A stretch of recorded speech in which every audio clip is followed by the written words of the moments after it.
Good morning. It's 3 degrees. I've had to put the boots on today and I've travelled all the way down to Lindholm Lakes. Now I'm sat here with Mr. Tom Pickering. Tom tells me I'm sat in Lincolnshire while he's sat in Yorkshire because apparently there's a border that goes through this fishery, but we'll take that one up later. What we're here today for is to look at cold water tactics. It's that time of year now when everything starts cooling down, all the leaves have gone off the trees, it's colder. You've got those frosty, crisp mornings. Fish don't want that much feed, but I still see a lot of people using a feeder. Equally, I see a lot of people switch to the bomb. So I'm going to ask Tommy loads of questions today about methods around feeder, bomb, combination of both, feed, tactics, bits and pieces, everything to do with either the method or the bomb.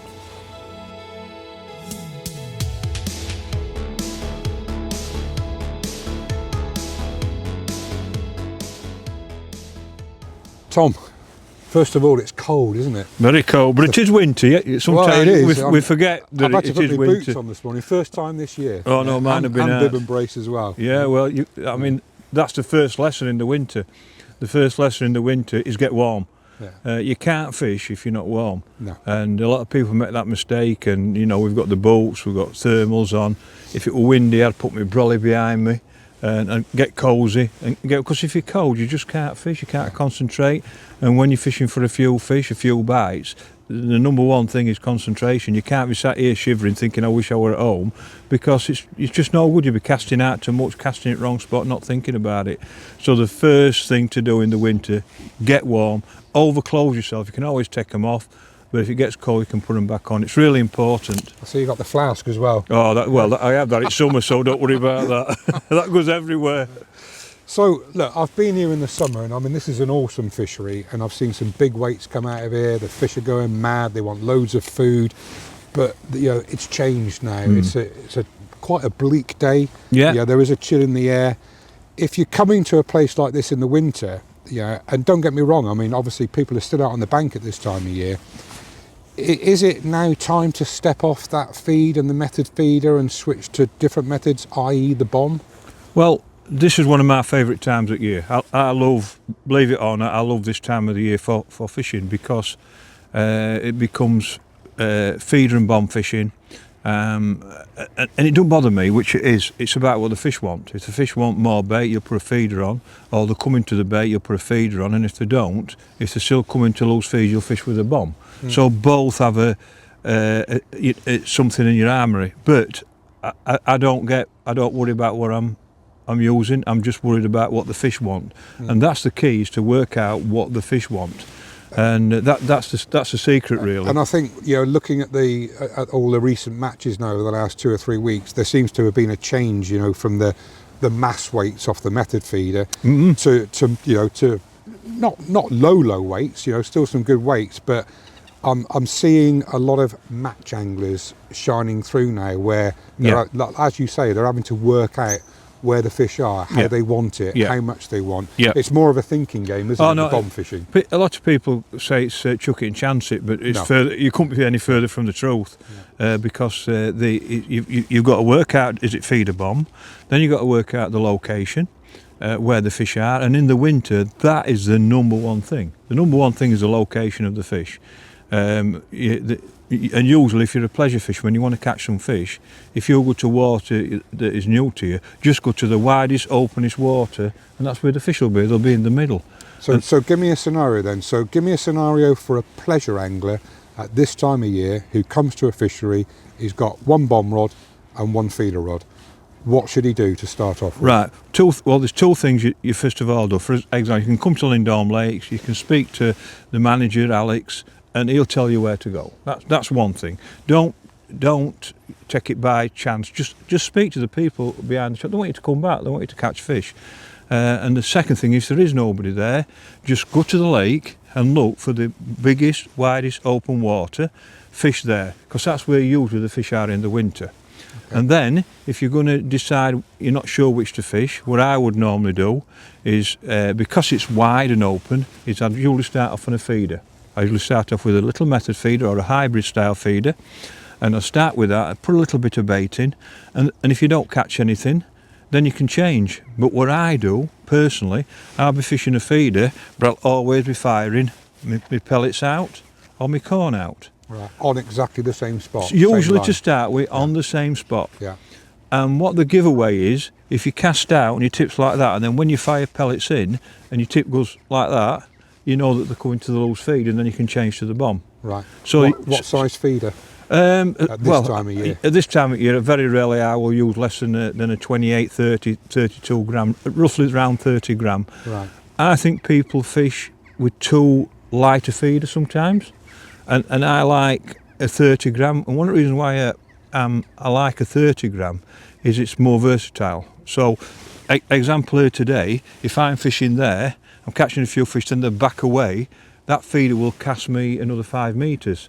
And if I see a few fish under that 30 yard away, I know that feeder will get me there, whereas like a 10 or 15 gram won't. I might have to keep changing it. So when you say 30 gram, you're talking in terms of weight, but what about the actual size of the feeder? Well, in the winter it will be the smallest one. Right. It'll be a tiny one. The fish don't want a lot of bait. If you put a lot of bait in, the fish will just back away from it. Okay. They'll just back away from it. But sometimes when it's cold and it goes warm and they want to feed, they'll come to it, and you'll know by when you cast the feeder in, your tip will be like that, indications that tells you the fish are coming to the feeder. And numbers of fish as well. Exactly, yeah. So what about a match scenario then? So, I see you fishing 1 or 2 leagues now through the winter. You've got, you don't get a choice in the peg you get. Your hand dictates that. Exactly. So given the peg that you end up in, what's your match approach to this type of fishing at this time of year? Well, first of all, if it's a bad one, I usually throw it down, not flow in disgust. That's first thing I normally do. And second thing, it's what you get. Yeah. So if I draw a good one, if you go into a venue regular, you have an idea where the fish are. But my first thing is to sit down, and like when you come here to Lindholm, and a lot of fisheries are like this where they've got more than one lake. So we've got 7 or 8 lakes, and they're all a bit different, and the fish are in different areas. Some have got F1s, some have got carp and F1s, and more of them. So you have to think about, right, what am I going to do? Am I fishing for carp? Am I fishing for F1s?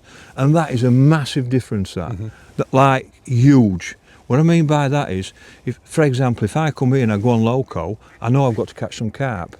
So my hook length will be slightly bigger than if I were fishing just for F1s. Right. For example, if I was fishing for just F1s, I'd be on an 18 and a 20, 011, 013 Sublime. And if I were fishing for carp, I'd be on a 16 and a 14, 017, 019 Sublime. So you're fishing for different fish. Because if I fish for F1s with 017 and 019, I won't catch any. Right. So I've got to determine what I'm fishing for first of all.